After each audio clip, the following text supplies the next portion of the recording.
AITA for not attending my sister's wedding because of her child-free rule.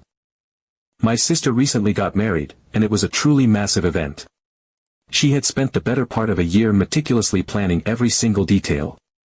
It was the kind of wedding you might see in a magazine, elegant, extravagant, and with an incredibly detailed vision that she was determined to bring to life. One of her non-negotiable rules was that the wedding would be entirely child-free. I respected that completely because, at the end of the day, it was her wedding, her big day, and her choice to make. But here's the thing, I'm a single dad to an amazing 6-year-old boy. His mom has not been in the picture for years, and I don't have much of a support system to fall back on. My life revolves around my son, and I've gotten pretty good at juggling the demands of single parenthood, my job, and my personal life. That said, when the wedding invitation arrived, I knew it was going to be a challenge. I was genuinely excited to celebrate with my sister. Despite our occasional sibling squabbles, we've always been close, and I was really proud of her. I wanted to be there for her on one of the biggest days of her life. But as soon as I saw the child-free note on the invite, my heart sank a little. I knew this was going to be complicated. I reached out to my sister pretty early on, months before the wedding, to explain my situation. I told her that I really wanted to be there, but because of my responsibilities as a single parent, it would be tough to make it work.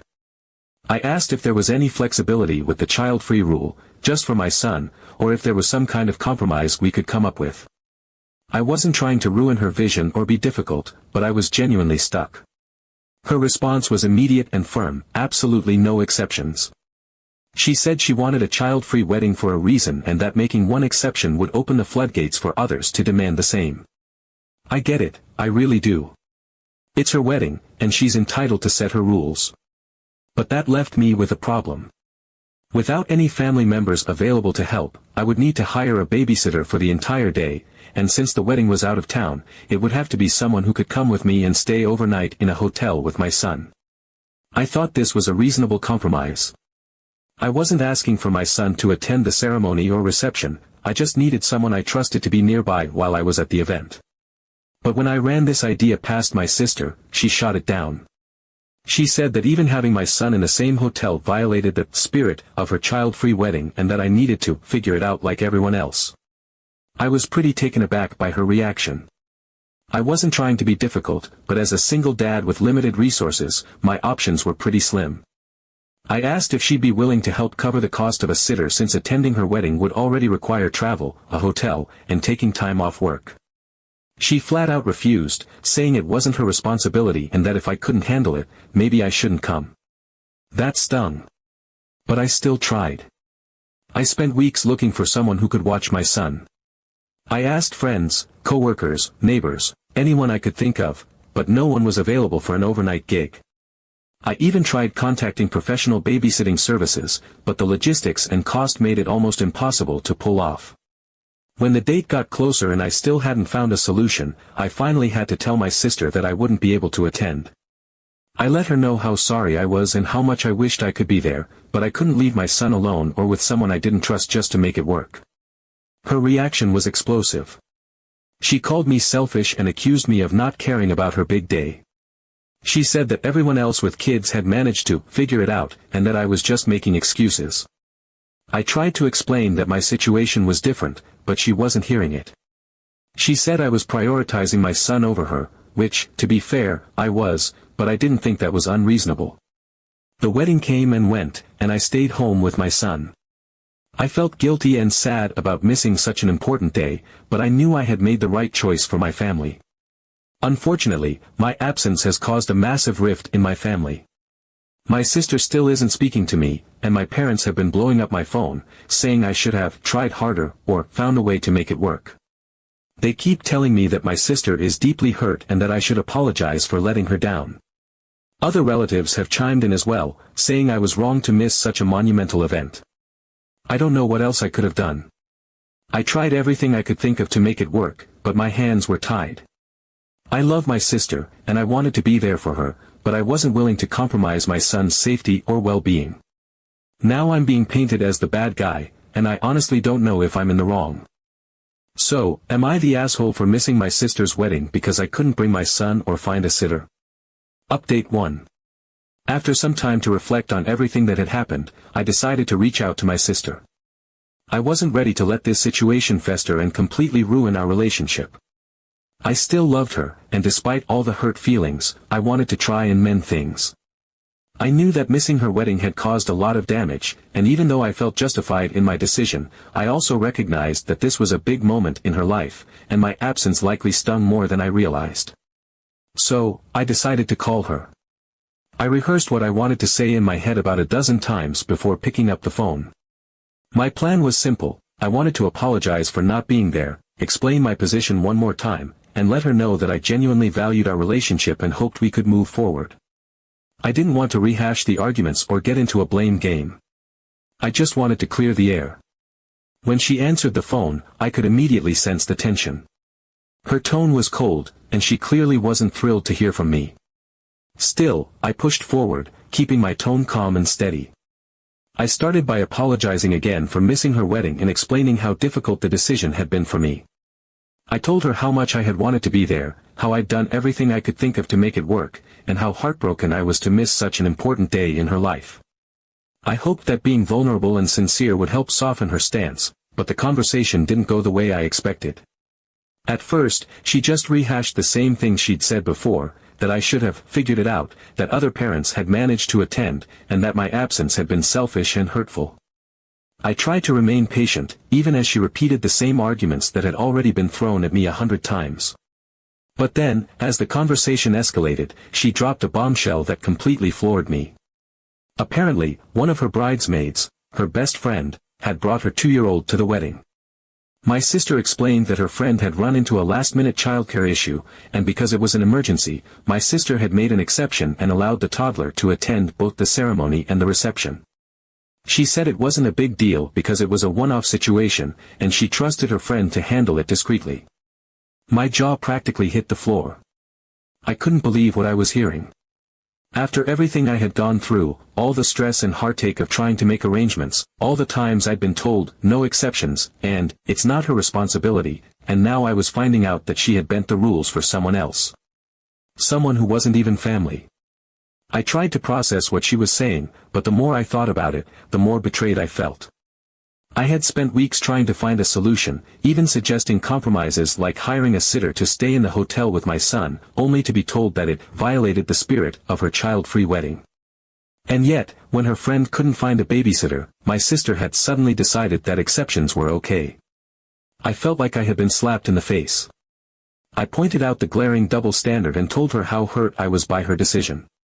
I explained that it felt like she didn't value me or my son as much as she valued her friend and her friend's child.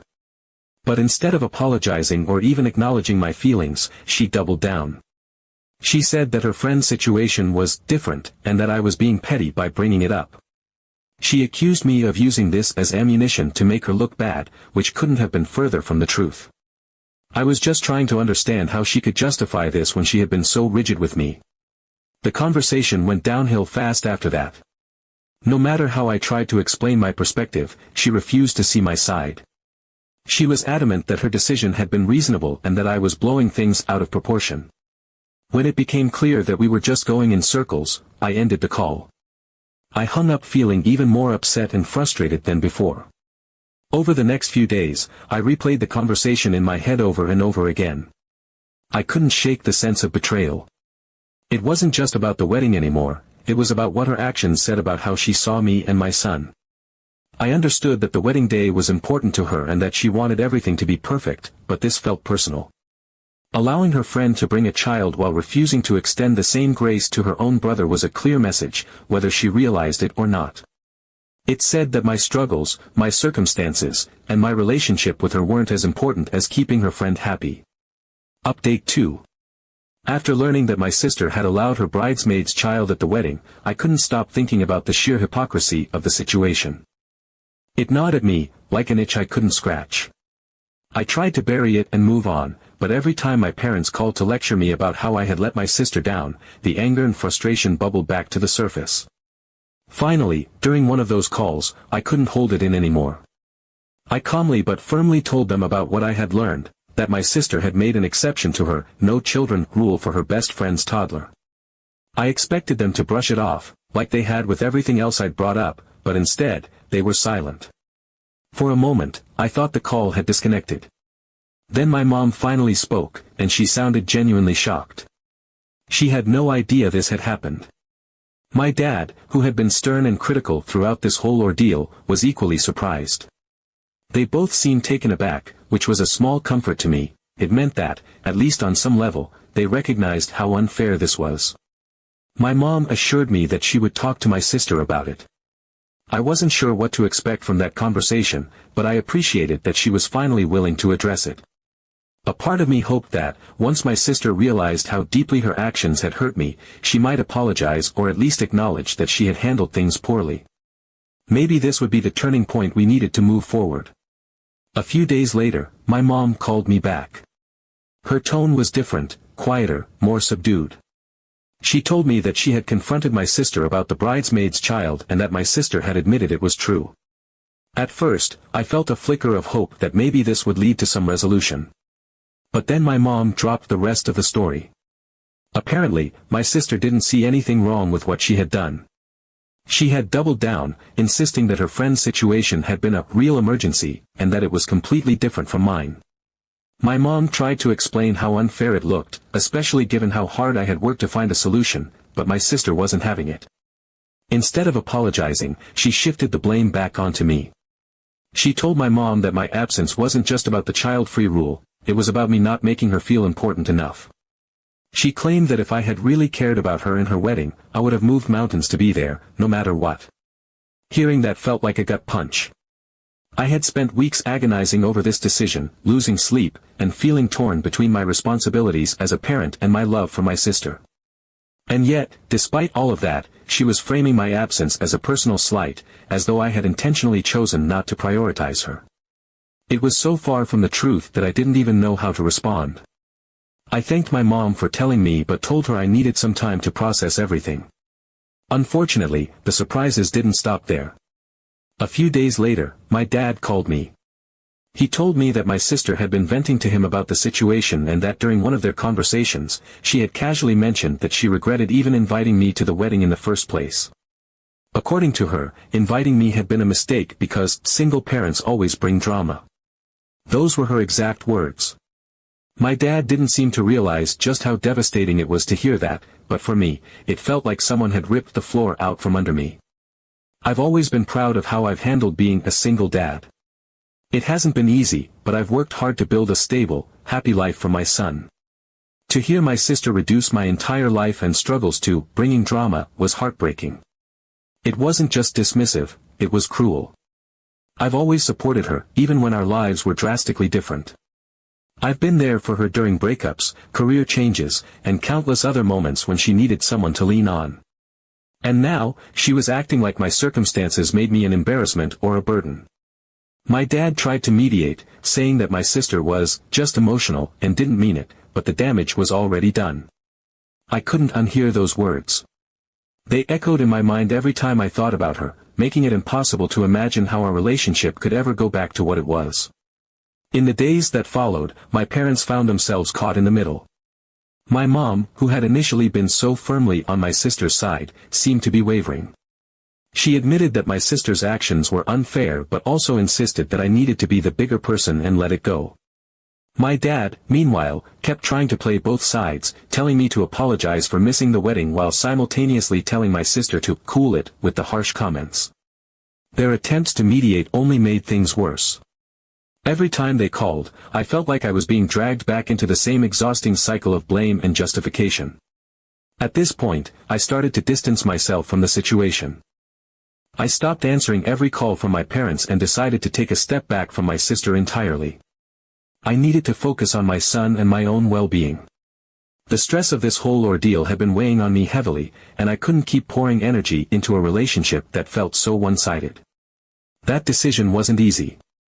I've always valued family, and cutting ties with my sister, even temporarily, felt like admitting defeat. But I also realized that I couldn't keep prioritizing her feelings over my own or letting her dismiss my life and struggles as drama. If she wanted to repair our relationship, she would need to meet me halfway. Until then, I wasn't going to keep chasing after someone who clearly didn't value me the same way. I don't know what the future holds for my relationship with my sister. Maybe, with time, she'll come to see how unfair she was and reach out to make amends. Or maybe this will be the beginning of a long and painful rift in our family. For now, I'm focusing on what matters most, being the best dad I can be to my son and surrounding myself with people who truly value and support me. Update 3. About a month after the wedding drama, just as I was starting to regain a sense of normalcy, I found a letter in my mailbox from my sister. My first reaction was a mix of apprehension and curiosity. She hadn't spoken to me since our last heated conversation, so I had no idea what to expect. Was this a heartfelt apology? A continuation of her anger? Something in between? I stared at the envelope for a long time before finally opening it, unsure if I was ready to deal with whatever it contained. The letter began with what seemed like an attempt at an apology, or, at least, her version of one. She wrote that she had taken some time to reflect and realized that she might have been too rigid with her child-free wedding rule. She admitted that she hadn't been as understanding of my situation as she could have been and acknowledged that she should have considered the unique challenges of being a single parent. On the surface, it sounded like progress, and for a moment, I felt a flicker of hope that we could start moving toward reconciliation. But as I read on, that hope quickly dimmed. While she admitted to being too rigid, she also wrote that I had been overly sensitive and accused me of letting the situation spiral out of control. According to her, the drama surrounding my absence had overshadowed her wedding memories, and she implied that I bore responsibility for that. She didn't outright say I had ruined her day, but the subtext was clear. It stung, especially since I had gone to such lengths to avoid causing drama in the first place. All I had done was make a decision that prioritized my son's well-being, yet here I was, still being painted as the villain in her narrative. The final section of the letter was the part that truly left me at a loss. My sister wrote that she wanted to start mending our relationship and invited me to a small family gathering she was hosting with her husband. The purpose of the gathering, she explained, was to open wedding gifts in an intimate setting with close family members. My parents had already told me about this event, and they were ecstatic when they heard that my sister had invited me. They saw it as an olive branch, a chance for us to begin repairing the damage. But there was a catch. While she said my son was welcome to attend, she added a condition: he would need to stay in a separate room with supervision during the gathering. She justified this by saying that it was important for the focus to stay on the couple, and that having a child present could be distracting. Reading that line, I felt a familiar wave of frustration and disappointment wash over me. Once again, my sister was framing my son as an inconvenience, as though his mere presence would detract from her event. It felt like a continuation of the same dismissive attitude that had started all this in the first place. I spent the next few days grappling with what to do. On one hand, I genuinely wanted to mend things with my sister. She's family, and despite everything, I missed the bond we used to have. I knew my parents were desperate for us to reconcile and were putting a lot of hope into this gathering as a turning point. But on the other hand, the idea of isolating my son yet again didn't sit right with me. It felt like sending a message that his feelings didn't matter, that he was somehow less than, in the eyes of our family. And I couldn't shake the fact that my sister's so-called apology had been laced with blame and conditions. I decided to talk to my son about it. He's only 6, but I've always believed in being honest with him in an age-appropriate way. I explained the situation as simply as I could and asked how he felt about going. His response was immediate: he said he'd rather stay home and watch movies with me. He didn't say it with any sadness or resentment, he just seemed genuinely uninterested in attending. And honestly, that made my decision easier. I realized that I wasn't just thinking about my sister's actions anymore, I was thinking about the kind of example I wanted to set for my son. So I declined the invitation. I wrote my sister a brief but polite note thanking her for the gesture but explaining that I didn't feel comfortable with the conditions she had attached to my son's attendance. I told her that I was open to having a conversation about rebuilding our relationship in the future but that I couldn't accept an invitation that made my son feel excluded or unwelcome. I kept it respectful but firm, and I mailed it off without overthinking it. When my parents found out, they were disappointed, though not entirely surprised. My mom called me and tried to convince me to reconsider, saying that the event was a perfect opportunity to smooth things over, and that I should just let the past be the past. My dad chimed in with his usual refrain about being the bigger person. But I stood my ground. I told them that I wasn't willing to teach my son that we had to accept being treated like second-class citizens just to keep the peace. The gathering came and went, and as expected, my absence became another point of contention. My sister apparently made a big show of telling everyone that she had extended an olive branch, and that I had chosen to reject it. My parents relayed this to me with an exasperated tone, as though I was the unreasonable one. But I felt no regrets. For the first time in this whole ordeal, I felt like I had done what was truly right for both myself and my son. In the weeks that followed, I began to see the situation more clearly. My sister's apology, while appreciated, had come with strings attached. Her invitation, though seemingly generous, was yet another attempt to control the narrative and the dynamics of our relationship. It wasn't about reconciliation, it was about maintaining her sense of superiority while offering me a way to grovel back into her good graces. And that wasn't something I could accept. At this point, I've decided to focus on the relationships that truly matter, my son, my friends, and the family members who treat us with the respect and kindness we deserve. If my sister ever decides to genuinely address the hurt she's caused and approach me with a sincere desire to rebuild our relationship, I'll be open to that. But until then, I'm done bending over backward to accommodate someone who sees my life as an inconvenience.